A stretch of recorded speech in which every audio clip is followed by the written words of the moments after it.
Since the early 1960s, Dodge alongside Ford have been in competition with each other to see who can really build the best pony/muscle car in the world. More than 60 years later, and things haven't changed a bit, with Ford having the Mustang in their lineup and Dodge having the Challenger and the Charger in their lineups. But since the Dodge Charger is a 4-door family sedan, I personally wouldn't include it in this conversation, leaving us with just the Ford Mustang and the Dodge Challenger. And just for some context, I know there's higher trims like the Hellcats, the Red Eyes, and even the Demons on the Challengers, and the Mustang has the GT350, the GT500, and even the Mach 1 trim, but all of those are a bit too out of range for an average car lover's budget. So for today's video, we are only focusing on the more budget-friendly yet performance-focused trims such as the Ford Mustang GT and the Dodge Challenger Scat Pack. And with all of that out of the way, let's go ahead and get right into this video. Starting off this video with the most important and talked about comparison between these two vehicles being the performance stat itself, with the 2024 Ford Mustang equipped with a infamous 5-liter V8 engine producing 480 horsepower and 415 pound-feet of torque, but you can actually boost those numbers to 486 horsepower and 418 pound-feet of torque if you choose to opt in for the active valve dual exhaust package. And this engine comes paired with a 10-speed automatic transmission or a 6-speed optional manual transmission, allowing this car to do the 0 to 60 miles per hour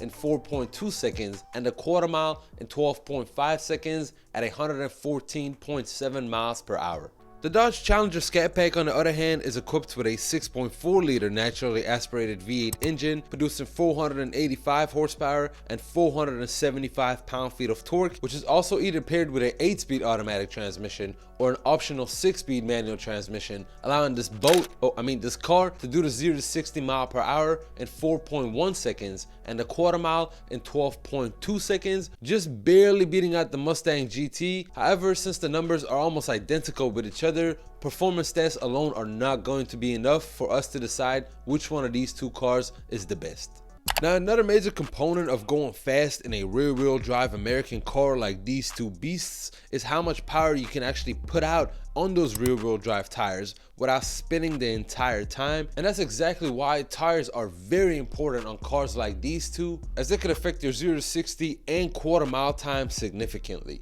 And because of this reason, the Ford Mustang GT is equipped with these 255 45 18 all-around tires, which aren't really thick enough in my opinion for this car at least, while the narrow body Dodge Challengers come with even skinnier tires with these 245 45 20 all-arounds, which is just criminally undersized in my opinion, since the first thing I did when I bought my Charger Scat Pack was go to the tire shop and get me some 305 35 20s that would actually make me stop spinning on a car with that much power. Now, my personal rant aside, to give Dodge credit where credit is due, they did actually use these 305 35 20s on their wide body Challengers, allowing the car to have much better grip. Moving on to the interior of both of these vehicles, you are treated with some luxury features since both cars are almost MSRP'd at $50,000, with options such as these leather or suede seats coming along with a heated and ventilated option. Plus, you have a heated steering wheel on both of these cars available as well. The Dodge Challenger also comes equipped with an 8-inch Uconnect system